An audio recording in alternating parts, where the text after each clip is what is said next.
Hello, welcome to my channel. Welcome to another Around the World in 80 Days readathon video. So if you don't know about this readathon, I will leave the announcement video linked in the cards or down below or whatever. This is an 80-day readathon between January 11th to March 31st, hosted by Miriam at Miriam Elizabeth Reads, myself, and Anne at Anne with a Book. So I'll leave their channels linked down below as well. This is my TBR video. So I get to show you guys the books I plan to read in those 80 days, which I'm really excited about because I got a lot of these from my most anticipated TBR shelf behind me. So it's a great way to get a lot of the books that I've been wanting to read off my shelf and read. So I'm really excited. In no particular order, maybe I'll tell you the ones first that I don't have physical copies for just yet. And some of them, I mean, I'm unsure, so you guys can let me know in the comments below. So, for the country of Yemen, I really want to read The Monk of Mocha. This looks really good, and I've already scouted it out, and I'll be able to get it on audiobook. So I'm definitely going to read this one. This one's by Dave Eggers. I don't know a ton about it, but I am really excited about it. And for Egypt, I'm going to read Death Comes at the End by Agatha Christie. I always like to read Agatha Christie, and this is actually one that I own. So, I mean, it's a perfect choice, right? Perfect choice. I don't know what happens in that one either, but I'm excited for it. For Japan, there are a few options I could go with. Shiokari Pass. I'm going to be butchering these names, I'm sorry. By Ayako Miura. This one, I believe, is about Christian missionaries in Japan, I think, and it's based on a true story, so I thought that sounded interesting.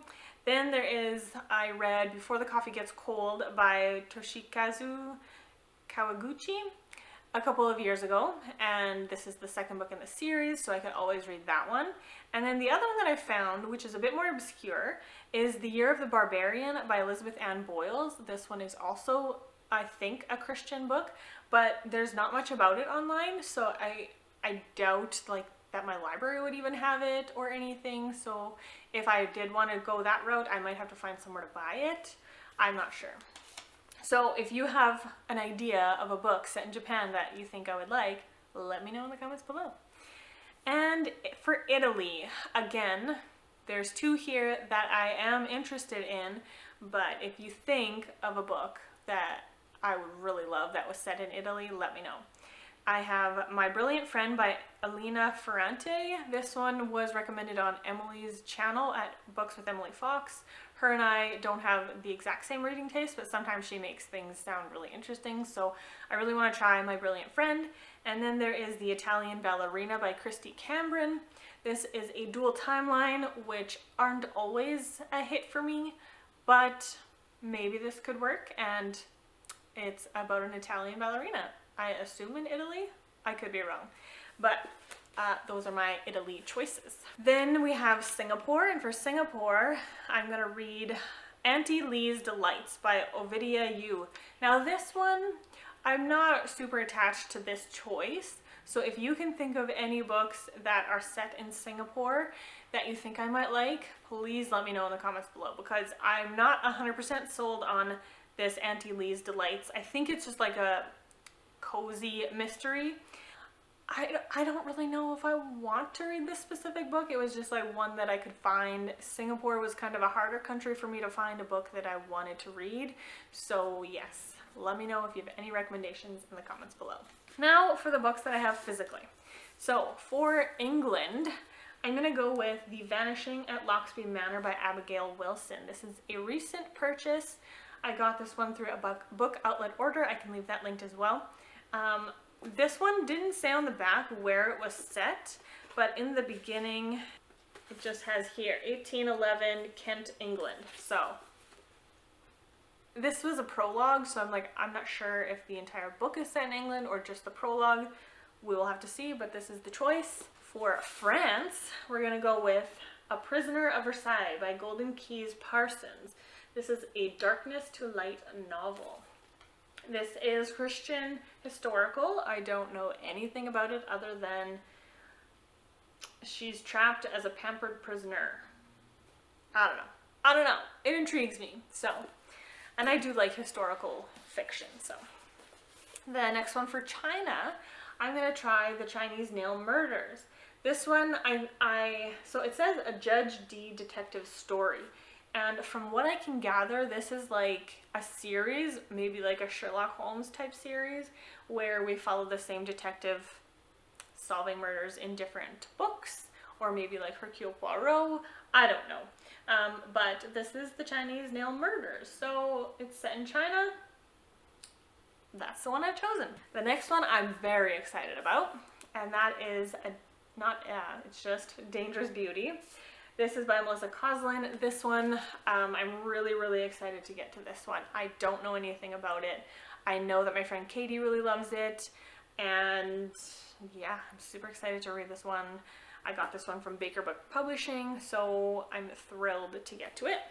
Then for India, I have Silk, which again, I'm also really excited about this one. This is by Linda Chaikin. I just love this cover design. It is so, I don't know, 80s. I love it. It's so great. Yeah, so this one is set in northern India in the 1700s. So there's going to be a lot of historical fiction books that I've chosen for this readathon, but I am here for it. I'm really excited to read this book. It's been sitting on my shelf for ages, so I'm ready to dive in. And the last one for Ireland is The Crimson Tapestry by Michael R. Jones. This one, again, don't know much about it. It is published by Moody, which is a Bible Institute. I don't know if they still publish books, but they are still a Bible Institute, so I know that it will be a Christian book then. And yeah, the cover sold me. I know that it's Christian, it's historical. And okay, one thing about this one is I don't actually know if it's set in Ireland. I'm only assuming because this map, it's the map of Britain circa AD 450, and this is Ireland. So I'm like, Ireland's on the map, so I'm assuming at some point they're in Ireland. So we're gonna go with that, right? I'm very excited about this. So these are just some of the books that I am excited to read in the next 80 days, or for the 80 days of the readathon. I don't know when this video is going up, but I'm very, very thrilled and so excited to get to this readathon, to get to these books, to watch some of the adaptations. Yeah, I just think it'll be really, really fun to kind of travel the countries that Phileas Fogg traveled.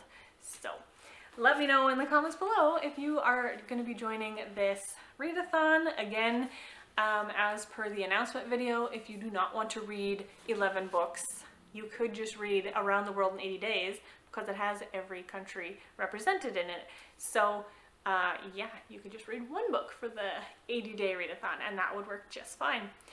So yeah, I'm really excited. Let me know in the comments below all the things. Are you joining? What are you going to be reading? And I hope to see you in the next video. Thanks guys. Have a lovely day. Bye.